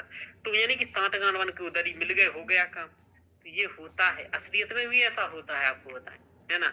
जैसे मैं आपको बताऊं, एक IAS की शादी हो रही थी, तो जाकर के एक रिश्तेदार क्या पूछा, अच्छा ये बताओ ये सीसेट कैसे निकाला? क्या सर? एक IAS की शादी हो रही थी, अभी 2-4 साल पहले वो IAS बना था, ठीक है। तो उसने एक रिश्तेदार जाकर के शादी में क्या पूछा, अरे यार ऐसी तो अपन हम मिल नहीं पाए, अच्छा ये बताओ ये सीसेट कैसे निकाले, बच्चा तैयारी कर रहा है। बोला हम शादी हमारा शादी हो रहा है तो जब ये 5 साल पहले जैसे तैसे निकाल लिए थे एक बार गलती से, तो तू आज फिर पूछ रहा है, हम वही भूल गए रीजनिंग। चलिए, तो ये वाला मामला होता है। आपसे भी कोई पूछेगा ऐसा आईएएस के बाद कि बच्चा C-सेट कैसे निकाले, तो क्या कहोगे? फिर तो ज्ञान फालतू का देना पड़ेगा ना सर। हाँ, नहीं तो भाई। तुम्हारी इज्जत कम होगी। हम्म। चलिए, तो जमानत रुकवाना सरकारी प्रवृत्ति हो गया है, यानी कि जमानत रुक दी जाती है कभी कभी राजनीतिक प्रभाव के कारण कि इस व्यक्ति को जमानत नहीं देना है। समझ में आ रहा? तो व्यक्ति 2-2 महीने रहता है। जैसे कि मान लो एक नेताजी ने कह दिया, इस एक नेताजी का चेला था, उसकी लड़ाई हो गई एक व्यक्ति से। अब वो कह देगा नेता फोन लगा करके कि इसको जमानत नहीं देनी है, भले ये पैसे दे दे, या फिर इसकी पैसे दे दे, जमानत मांगे, लेकिन इसका घुमाते रहो फाइलें। समझ में आ रहा? जी सर। ऐसा तो राजनीतिक प्रभाव हो जाता है। तो जमानत रुकवाना सरकारी प्रवृत्ति हो गई है कई बार ऐसा, तो जमानत भी रुकवा दी जाती है ऐसा। तो ये है।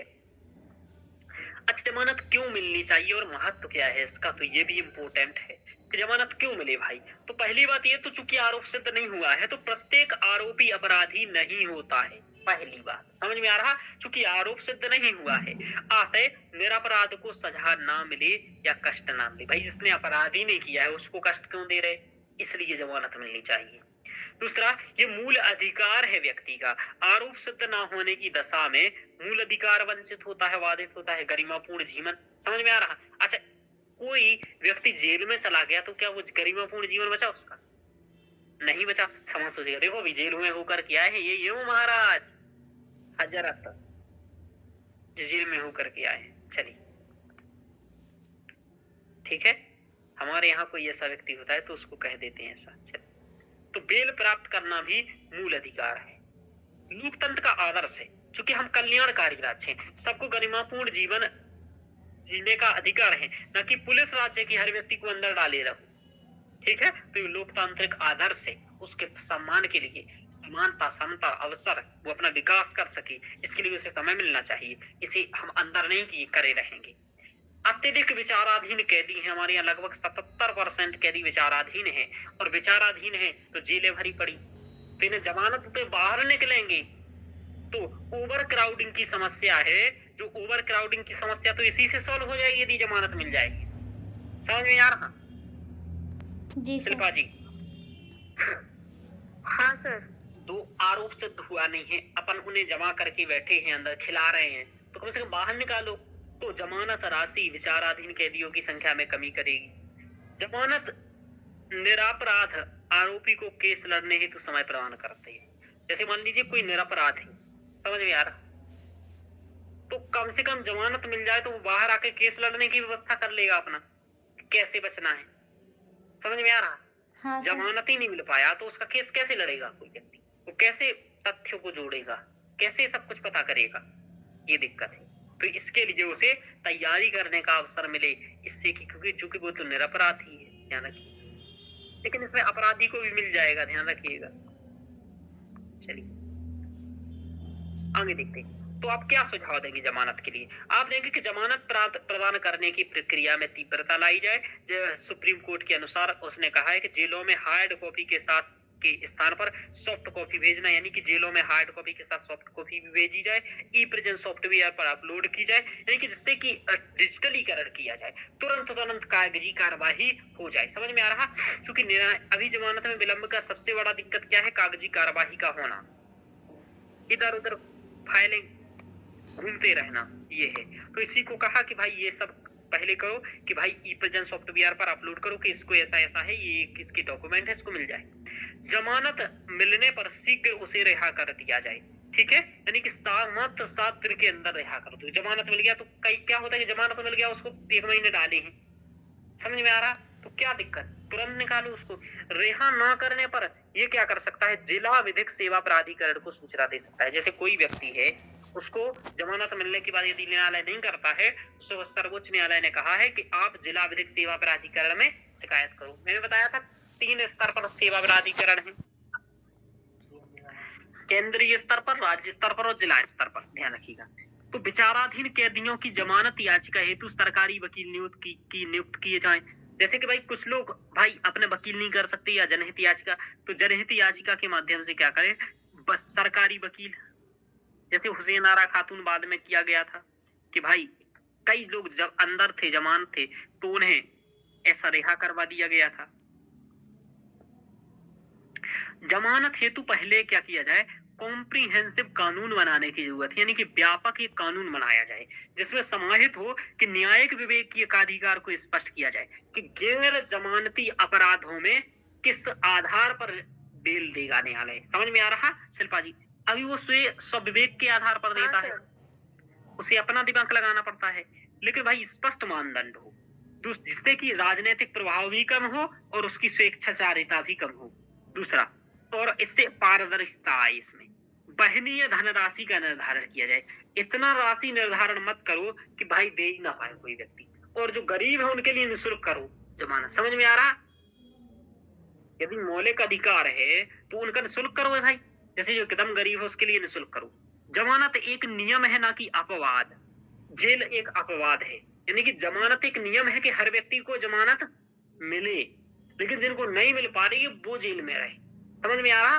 तो जेल अपवाद है, तो जमानत एक नियम है और जेल एक अपवाद है। ऐसा लिख लो, थोड़ा सा उल्टा लिख गया है ना। तो अपवाद क्या है? जेल है। तीव्रता हेतु तकनीक, यानी कि तीव्रता आ सके जिसमें तकनीक का प्रयोग करें हम लोग, ये ध्यान रखना। एक सुस्पष्ट गाइडलाइन हम लोगों को निकालना पड़ेगी कि कितने समय में जमानत हो जाए, कितने समय, मतलब एक समयावधि तय कर दी जाए कि किसी भी व्यक्ति ने फॉर्म भरा है जमानत के लिए तो अगले 30 दिन के अंदर उसे जमानत मिल जानी चाहिए। समझ में आ रहा? जी सर। तो उसको एक आशा रहेगी। समझ पा रहे हो शिल्पा जी? नहीं तो जमानत के पैसे गए, समझ में आ रहा, और जमानत का जमानत नहीं मिल रहा है। तो ये है, तो एक निश्चित समयावधि कर देनी चाहिए कि इतने दिन फॉर्म भरने के इतने दिन बाद जमानत मिल जानी चाहिए। अब देखो, तो ये हम लोगों ने देखा अभी तक कि ये क्या है, आपका जमानत के बारे में पढ़ा हम लोगों ने। समझ में आया सुप्रिया? समझ में आया? हाँ सर, आया समझ में सर। चलिए, अब हम लोग एक नए टॉपिक्स के बारे में पढ़ेंगे जो होगा सरकारी वकील के बारे में। क्या होगा? सरकारी वकील। हाँ, कुछ अभी तक पूछना है आप लोगों को शिल्पा जी? नहीं सर। समझ में आया सुप्रिया? अब क्या है, ये छोटे छोटे मुद्दे हैं सभी। समझ में आ रहा? तो आप इनको 2-3 क्वेश्चन ही पढ़ते जाओ और ऐसे छोटे छोटे आएंगे, हम 3-3, 4-4 टॉपिक्स कवर करते जाएंगे। कुछ टॉपिक्स ऐसे होंगे कि जिसमें एक क्लास में एक ही टॉपिक हो पाएगा, कुछ टॉपिक्स ऐसे होंगे एक क्लास में 3-3, 4-4 भी हो जाएंगे, और एक में कुछ ऐसे होंगे 2 ही हो पाएंगे।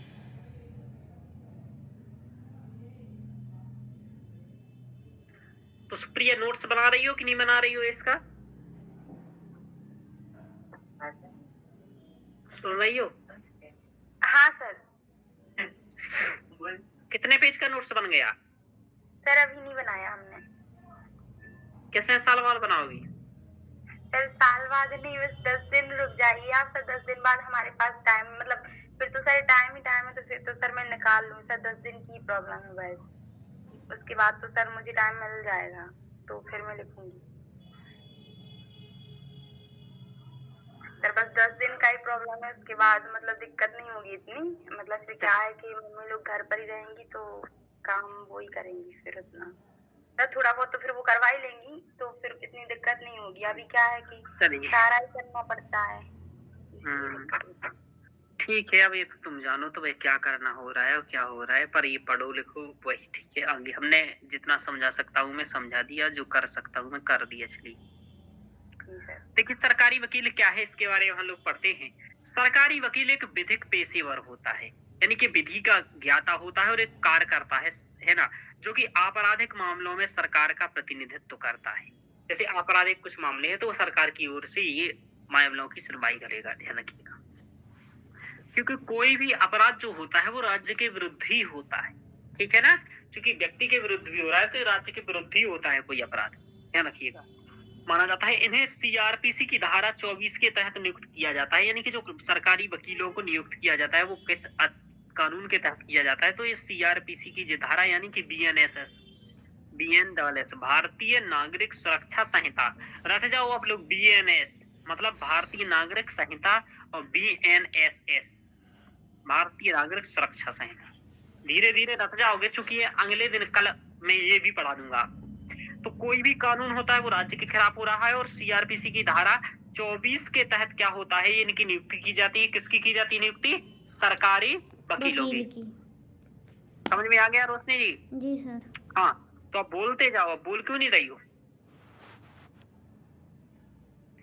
अब देखो नियुक्ति कैसे होती है, ये देखो किसके द्वारा की जाती है, तो केंद्र व राज्य सरकार दोनों के द्वारा नियुक्ति की जाती है। किसके? जी, केंद्र सरकारी और वकील। राज्य दोनों से। हाँ, दोनों वेरी गुड। सरकारों द्वारा। सरकारी वकील बनने हेतु कितने वर्ष का अनुभव होना चाहिए? 7 वर्ष। 7 वर्ष का अनुभव होना चाहिए। और यदि विशेष सरकारी अधिवक्ता बनना तो 10 तो वर्ष आपको का कितने वर्ष का? अनुभव। 10 वर्ष का अनुभव। जी। बाबू सिंह बनाम केरल राज्य बाद में सुप्रीम कोर्ट ने निर्णय दिया कि सरकारी वकील न्याय के प्रशासन में सहायता करने हेतु बाध्य है। यानी कि सहायता हेतु यदि न्यायाधीश की कोई सहायता करनी है या किसी कुछ सहायता करनी है तो न्यायाधीश यदि कहता है तो उसे करना पड़ेगी। समझ में आ रहा? जी सर। हाँ, क्योंकि तुम सरकार का पैसा ले रहे हो। हाँ सर। हाँ, तो ये है। अब सरकारी वकील कैसे भूमिका निभाता है, क्या भूमिका निभाता है, ये आपसे पूछा जाएगा। ठीक है कि जी। सरकारी वकील क्या होता है, ये तो आपको बताना ही पड़ेगा। तो आप इंट्रोडक्शन यही लिखोगे कि भारतीय नागरिक सुरक्षा संहिता की धारा 24 के तहत सरकारी वकील को केंद्र व राज्य सरकार के द्वारा नियुक्त किया जाता है। ठीक है, जी। बस ये तथ्य देते हुए अब बस इतना एक तथ्य लेकर के आगे क्वेश्चन लिखना स्टार्ट कर दोगे। ये सभी क्वेश्चनों का एक एक क्वेश्चन है वो आपको लिखना है, और मैं टेस्ट दूंगा, ध्यान रखिएगा, मैं टेस्ट लूंगा यहाँ। समझ में आ रहा? जैसे ही आपके 20 क्वेश्चन होंगे मैं 5-5 क्वेश्चन रोज दूंगा। इसलिए अभी आप एक ही काम करिए, केवल ये नोट्स बना के रखिए। समझ में आ रहा? हाँ शिल्पा सर। जी, हाँ सर। रोज नोट्स बना के रखते जाओ आप, और चाहो तो नोट्स निकलवा लो। ठीक है ना? Okay sir. वैसे मैं कहूंगा कि एक बार नोट्स बनाओ जिससे कि ऐसा पॉइंट वगैरह लिखना आपको आ जाए। ध्यान रखिएगा, क्योंकि कब तक निकलवाओगे? जिनके पास नौकरी वाले हैं वो ना निकल पाए। जैसे शिल्पा जी, आप भी चाहो तो नहीं निकलवाओ, क्योंकि आपकी भी समस्याएं हैं, मतलब जिनको कम समय मिलता है। लेकिन लाभ तो देखो स्वयं से ही बनाने से होता है। और अंततः आपको आंसर राइटिंग करनी है तो आप डायरेक्ट निकालवा करके याद करो, आंसर राइटिंग कर लेना, या ऐसा कर सकती हूँ। चलिए, तो ये है कि सरकारी वकील के कार्य क्या है, भूमिकाएं क्या है, ऐसी आपको हेडिंग डाल करके पेपर में लिखना स्टार्ट कर देना है। तो पहली भूमिका ये कि पुलिस की विधिक मामलों में सहायता करता है। अच्छा, पुलिस को थोड़ी ना पता रहता कि कौन सी धारा है किसी पर लगानी है, तो ये सरकारी वकील फोन लगा करके इनका कॉन्टेक्ट रहता है, तो बताते हैं कि इस मामला है, ऐसा ऐसा है, तो कौन सी धाराएं लगाई है, कौन सी धाराएं लगानी है, या जो भी अन्य विधिक सहायता लेनी है, जांच करते समय, या कुछ भी, या फॉरेंसिक जांच हो रही है, या बलात्कार किया तो कुछ क्या कैसा करना है, तो ये पुलिस की विधिक मामलों में सहायता करती। तो पहला काम क्या है? पुलिस की विधिक सहायता करना। दूसरा है कि पीड़ित पक्ष की सहायता करना, या जो निजी वकील नहीं कर सकते उनकी सहायता करना। समझ में आ रहा? क्योंकि जो पीड़ित है, जैसे किसी को किसी ने मार दिया और उसके हाथ पैर टूट गए हैं, तो उसकी सहायता कौन करेगा? सरकारी वकील करेगा। और यदि वो प्राइवेट करना चाहे तो प्राइवेट कर ले, है ना? ये नालसा के तहत आपने पढ़ा है, निःशुल्क विधिक कानूनी सहायता का जो अधिकार है वो आर्टिकल 39A के तहत है। तो मैंने आपको बताया था निःशुल्क नालसा के बारे में, है ना? जी सर। राष्ट्रीय विधिक सेवा प्राधिकरण के बारे में ध्यान रखिएगा। ये सभी चीजें आपको याद करनी है, यदि याद नहीं करोगे तो टॉपिक्स भूल जाओगे और फिर पेपर में लिख नहीं पाओगे। राज्य की ओर से केस लड़ना, अभियोजन यानी कि इनकी केस लड़ना, ध्यान रखिएगा, जब कोई मामला सरकार के विरुद्ध हो, ठीक है, जी। तो जब कोई मामला सरकार के विरुद्ध हो तो उसको लड़ना। न्याय में के प्रशासन में सहयोग करना, जैसे न्यायालय को कोई जरूरत पड़ती है, जैसे बाबू सिंह बनाम केरल राज्य में कहा सुप्रीम कोर्ट ने कि न्यायाधीशों की सहायता करना इनके लिए अधिकारी है, तो ये क्या करती है? न्याय के प्रशासन में सहयोग करती है, राज्य की ओर से केस लड़ती हैं। अन्य महत्व ये है कि मुकदमे के समय ये क्या करती हैं और एक जांच के समय इनकी दो भूमिकाएं रहती हैं। यानी कि ये एक तो मुकदमा होते समय और एक जांच के समय इनकी दो भूमिका। जैसे सभी जरूरी गवाहों को बुलाना, कौन बुलाता है? यही सरकारी वकील, ठीक है। सभी तथ्यों व दस्तावेजों को प्रस्तुत करना, क्या क्या दस्तावेज है, क्या क्या प्रस्तुत करना।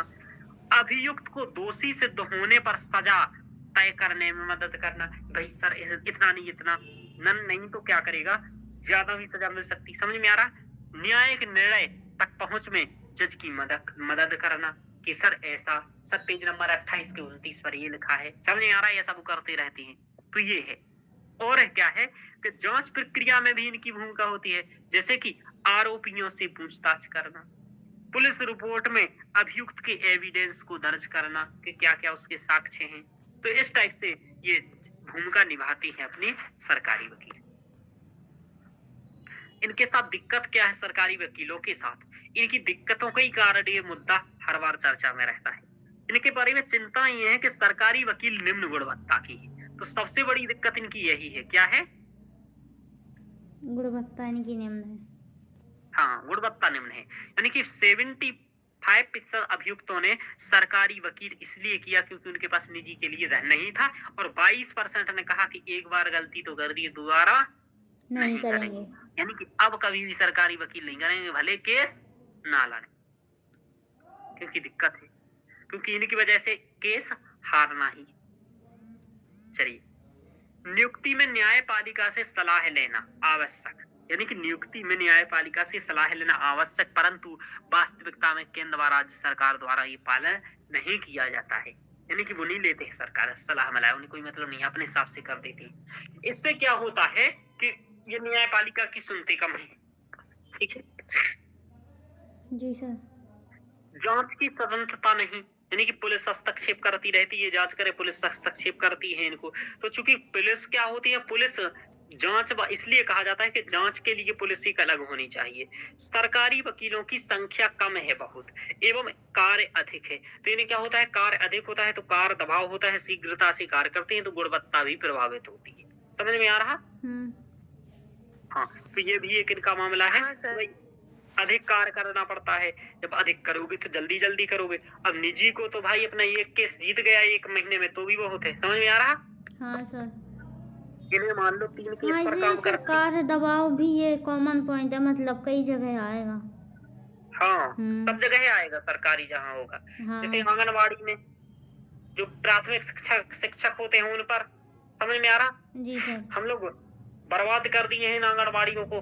हर चीज में यही लिख देते हैं कि भाई आंगनबाड़ी में ऐसा करवा दो, आंगनबाड़ी वाले को दे दो ऐसा। ठीक है, तो ये दिक्कत आती है। हाँ,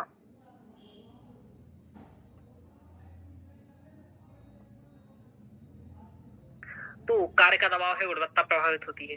वेतनमान भी कम है इनका, पैसे कम है, पैसे कम मिलते हैं इन्हें, तो कार्य के प्रति ये क्या है, उदासीन रहती है। देखो उनको निजी को देखो, उसको मिल रहा है। जैसे इनने 30 केस लड़े और इनका 30 केस लड़ने का पैसा पूरा महीने का मिला कितना, 1 लाख। लेकिन उधर प्राइवेट वकील ने कितना लड़ा केस, 1, और पैसा कितना मिला, 30 लाख। मतलब सामान्य हर व्यक्ति को 5 करोड़ नहीं मिलता है, काहे को लगे, ये मिलता है उनको जो होते हैं। अंबानी का वकील हुआ, बोला केस जिता दो, कितना बोल दे, कितना चाहिए, उसने कहा 5 करोड़, ठीक है ले लो। तो ऐसे कुछ ही वकील होते, हर वकील को प्राइवेट को भी नहीं मिलता है। ठीक है, लेकिन 30 लाख भी मिल रहा है, कम है। समझ में आ रहा है? 30 लाख भी बहुत है।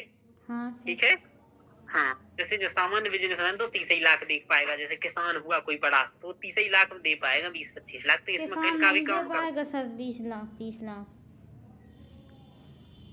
कहाँ किसान, आपने छोटे किसान देखे ना, कुछ बड़े भी होते हैं किसान। ठीक है सर, कितना भी बड़ा हो 20-30 लाख थोड़ी नहीं देगा। हाँ, वो अपन पूछ रहे हैं। हाँ, ठीक है, दहेज में चाहे 50 लाख दे देंगे। चलिए आगे चलते हैं। अभी आपने हरियाणा पंजाब के किसान देखे नहीं, ठीक है जी। हाँ, 100 एकड़ जमीन एक किसान करता है। समझ में आ रहा बात? जी। हाँ, ऐसा होता है। और यही तो हम लोग अपने यहाँ चाह रहे हैं कि एक किसान बहुत सारा जमीन करे। समझ में आ रहा है? जिससे कि लाभ हो सके। अभी दिक्कत क्या है, छोटे छोटे जमीन हो रही है, तो ये दिक्कत है, ध्यान रखो। आगे चलते हैं, सब दे देते हैं जिसको बीतती है। वेतनमान भी कम है इनका, कार्य के प्रति उदासीनता हो जाती है इनको। चलिए आगे चलते हैं। महत्वपूर्ण केसों में सरकारी वकील नियुक्त करके प्रभावित करने का प्रयास किया जाता है। जैसे मान लो कोई मामला है, सरकारी मामला, ठीक है, जी सर। तो एक तरफ तो सरकारी वकील कर दिया, ठीक है, और दूसरी ओर क्या कर दिया, एक निजी वकील है। तो बताइए, जैसे कि अंबानी का कोई मामला है, कोई ऐसा कुछ, समझ में आ रहा, एक तरफ से सरकारी वकील लड़ रहा है राज्य की तरफ से, और एक इनका निजी वकील अंबानी। कौन जीतेगा केस? पहले ही न्याय है, ठीक है, कि किसके पक्ष में जाएगा, क्योंकि कहाँ ये लड़ेगा केस, ये वाली बात है। तो ये न्याय अब कहने को तो न्याय हो गया, लेकिन असलियत में हुआ क्या न्याय? नहीं, वो तो पहले ही बता था किसको जीतना है, किसको हारना है। चलिए, तकनीकी कौशल व दक्षता की कमी रहती है, चलाने नहीं आ रहा है इनको, नया चीजों के बारे में मालूम ही नहीं है, चूंकि इनके पास केस ही इस टाइप कितने दिन में आया, 6 साल बाद सरकारी वकील के पास। लेकिन प्राइवेट टाइप का वकील वो लेते ही समय ये ध्यान रखता कि हमारे टाइप का केस हो, तभी हमने, समझ में आ रहा, क्योंकि वहां जीतना इंपॉर्टेंट होता है। पैसे तब मिलते हैं कब, जब जीतते हो तब, समझ में आ रहा। हालांकि ऐसा नहीं है कि पूर्ण पैसा ऐसा मिलता है, ऐसे ही होता है प्राइवेट वकीलों का, ये ऐसा करते होंगे, मतलब जहां तक मेरी सोच है। किस्त वाली 40 लाख अभी ले लो, हाँ सर। ठीक है, और यदि केस जीत गए तो 40 और दे देंगे, समझ में आ गया। 40 अभी, 40 बाद में, तो 40 तो मिल गया, 40 और तब मिलेगा जब, तो इसलिए वो मेहनत करते हैं भाई, 40 बाद में मिलेगा, समझ में आ रहा, ये है। और यहाँ तो मालूम है महीने का कितना मिलना है, 1 लाख, कितनी कर लो तो उससे कमाई करो। चलिए, तो ये सीआरपीसी की धारा 25A में अभियोजन निर्देशालय का प्रावधान है, यानी कि निर्देशालय होना चाहिए, नियुक्ति प्रत्येक राज्य में, परंतु कई राज्यों में है नहीं, यानी कि ऐसा है कि प्रत्येक राज्य में होना चाहिए, लेकिन कई जगह पर नहीं है जो देखे इन सब मामले को, वकीलों के मामले को, लेकिन वो ही नहीं है। केस वापस लेने में प्रशासनिक प्राधिकारी की कोई भूमिका नहीं है वकील की। जैसे मान लो दरार धमका दिया और सरकारी वकील केस लड़ता ही रहा और वो वापस लेके चला गया, तो ये कुछ नहीं कर सकता है, समझ में आ रहा। तो इसका किया धरा सब काम बर्बाद है, इसका कोई ये कुछ कर ही नहीं सकता है। जैसे कि किसी सरकारी वकील को कोई मामला कब तक करने देना है, ये भी प्रशासनिक है, ठीक है, मामला, यानी कि प्रशासनिक हस्तक्षेप वकील के मामले में है, जैसे राज्य के मामले में ऐसा। तो केस वापस ले लिया, ये ध्यान रखो, तो ये बहुत हस्तक्षेप हो जाता है, तो कि ये वकील की कोई भूमिका नहीं है, तो चाहते हुए भी ये नहीं कर पाता है। तो इससे इसमें क्या होता है, इनको मतलब प्रोत्साहन नहीं मिल पाता है। अब देखो आगे क्या करना चाहिए, तो बस उल्टा बोलना स्टार्ट कर दो। सरकारी वकीलों की गुणवत्ता पर विशेष ध्यान देना है, जैसे कि सावधि प्रशिक्षण किया जाए, यानी कि हर 1 साल 2 साल मैंने ट्रेनिंग दिलाई जाए, प्रोत्साहन दिया जाए। अब कल मैं इंटरव्यू देख रहा था, वो कह रही थी मास्टर कि हम तीर इधर कर रहे थे और वो तीर इधर भाग रहा समझ में आ रहा नहीं। वो पेपर होता है ना, आपने नेट जीआरएफ डिजिटल रूप से जब कंप्यूटर पर पेपर होता है, तो इधर उधर भागते रहता है, तो बोला मैं कर रही थी इधर और भाग रहा था इधर चलिए, अच्छा है, ये वाली बात, यानी कि इनको यही मालूम नहीं, अब बताओ वो चलाना बच्चों को आ गया है। तो बेहतर वर्क कल्चर का सृजन किया जाए इनके लिए। नियुक्ति में न्यायपालिका से सलाह की अनिवार्यता कर दी जाए या विशेष मानदंड बनाए जाएं। क्लियर कट गाइडलाइंस हो, पारदर्शिता हो, सुस्पष्टता हो, इससे क्या होगी, ई प्रोसिक्यूसी होगी, यानी कि ये बहुत अच्छे से काम कर पाएंगे, वो शीघ्रता भी आएगी इनके काम में, जिससे कि इन पर जल्दी से काम दे पाएंगे और लोग भी इन पर विश्वास करेंगे, गुणवत्ता की इनकी बनी रहेगी। पुलिस हस्तक्षेप में कमी की जाए। 14वें वित्त आयोग ने भी ये कहा कि पुलिस से भिन्न एक विशेष विभाग होना चाहिए जो जांच करे, समझ में आ रहा, पुलिस के अंतर्गत एक विशेष विभाग हो जो जांच करने वाला हो। केस वापस लेने में सरकारी हस्तक्षेप कम किया जाए, केस वापस नहीं हो, ऐसा जो चल रहा है वो चलिए कंप्लीट हो, फिर उसके बाद हो। अन्य कि इनके वेतनमान को थोड़ा और बढ़ा दीजिए। समझ में आ रहा? इनको हर 1 साल में वेतनमान बढ़ाते रहो 5-5 हजार, 2-2 हजार, 1-1 हजार। जांच प्रक्रिया में स्वतंत्रता की जाए और सुस्पष्ट मानदंड हो, तभी एक पारदर्शी तरीके से प्रक्रिया हो सकेगी और सभी को न्याय मिल सकेगा। वरना वो निःशुल्क विधिक सहायता केवल क्या रहेगा, एकमात्र किताबी कानून, और वस्तुतः ऐसा मिलेगी नहीं। सारांशतः निःशुल्क कानूनी सहायता केवल सहायता ही नहीं, अपितु गुणवत्तापूर्ण सहायता हो। समझ में आ रहा कि केवल सहायता मिल रही है ऐसा ना हो, हाँ सर। गुणवत्तापूर्ण सहायता हो। आशय केवल न्याय होना ही नहीं चाहिए, बल्कि होते हुए दिखना भी चाहिए। ऐसा सर्वोच्च न्यायालय का कथन था किसी बात में। तो ये यानी कि न्याय होते दिखना चाहिए। ये हम लोगों ने एक पढ़ा है आज सरकारी वकील के बारे में, ध्यान रखिएगा। तो आज की क्लास में हम इतना ही रखेंगे और कल पढ़ेंगे मृत्युदंड के बारे में, और मृत्युदंड के बारे में पढ़ेंगे और उसके बाद 3 आपराधिक कानूनों के बारे में पढ़ेंगे। यह आप लोग ध्यान रखिएगा, ठीक है? जी सर। समझ में आया? Okay sir. 3 टॉपिक आपके कवर हो गए हैं और सर, अभी कल आप कितने लोग रह गए? देखिएगा। क्या बचे कितने हैं अभी टॉपिक? टॉपिक्स आपके 3-4 टॉपिक्स बचे हैं। जैसे कि मैं आपको बताऊं, एक तो टॉपिक्स बचा है आपका ये मृत्युदंड, एक बचा है आपका वो क्या नाम, यूएसए तुलना, हाँ, यूके और यूएसए से तुलना, न्यायपालिका की तुलना, और जी। तीसरा बचा है अधिकरण। तो अधिकरण तो एक दिन में मुझे लगता है एक हो पाएगा, और ये दोनों एक दिन में हो जाएंगे। तो 2 क्लास का ये कंटेंट बचा है, तो कोशिश करेंगे कि कल हम लोग इसको कर पाए, ठीक है? और कल थोड़ा सा तैयार होके ज्यादा आइएगा कि हम लोग हो सकते हैं 3 घंटे की भी खींच दें कल क्लास, ध्यान रखिए। Okay sir. हाँ, तो कल हम 3 घंटे भी कर सकते हैं। तो ठीक है, रिकॉर्डिंग बंद कर दी? नहीं सर। कर दीजिए। तो आज इतना ही रखेंगे, बंद कर दीजिए। कर दी बंद? शिल्पा जी, तो समझ में आ रहा है आपको? समझ में आ रहा है? हाँ सर, आज